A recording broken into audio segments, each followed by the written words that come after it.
I got a knock-knock joke. Y'all want to hear it? Yeah. Knock-knock. Yeah. Your next comedian, Kaelan. Start clapping right now.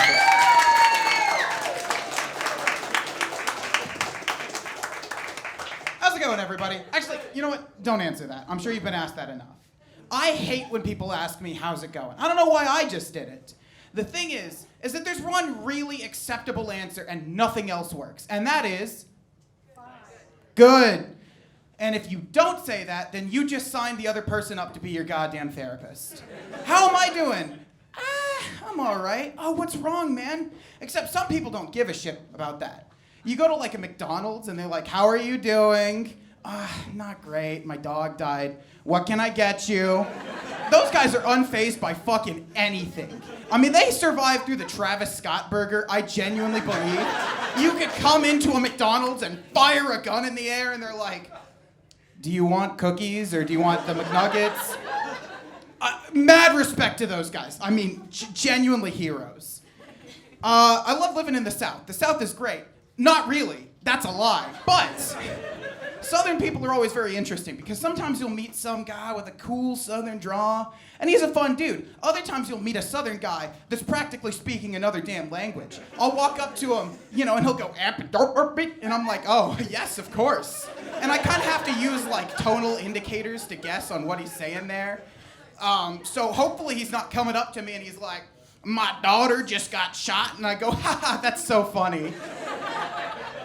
The South is so weird because it's such a mixed bag. I remember one time, I worked at a T-Mobile, right? And that sucked. But I had this Southern guy come in, packing a lip full of dip, with a bottle of chocolate milk, which is already incredible. So this guy packing a lip full of dip, washing it down with chocolate milk, comes in, we're setting up his phone. My manager, poor man that he was like, hey, what are you using your phone for? Just as a fun little question while we're setting it up. You don't have to answer. And he goes, anime?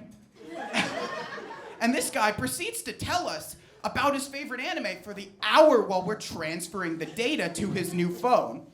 I sat there, saw this 60-year-ass old man talking about that time I got reincarnated as a slime, Kimetsu no Yaiba. And I'm sitting there and I'm like, I could be dead right now, and that would be so cool. That would be awesome. I've worked in a lot of jobs where I see people at their absolute most vulnerable. When I worked at Pizza Hut, it was incredible. There was so many times I would deliver to an area.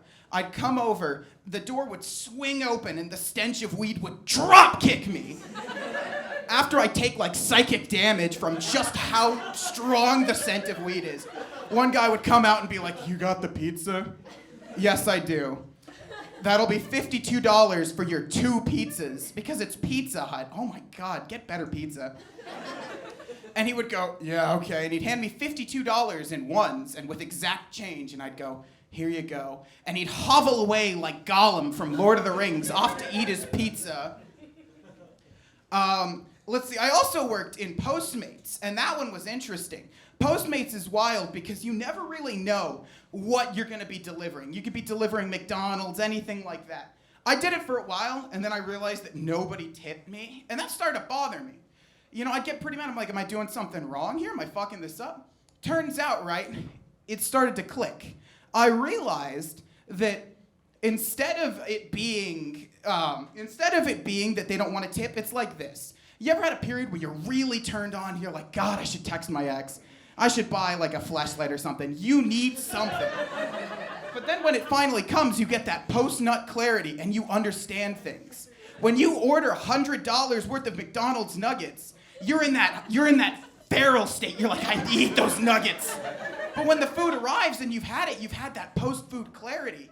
And suddenly you're seeing things different. You're like, I didn't need $100 worth of food. That wasn't necessary at all. What have I done? I'm not gonna tip this guy. I've already spent all my grocery money. Fuck that guy. Anyway, that's all I gotta do for today. Thank you so much. Love you all the bits. Go on for Kaelan. Let him hear it.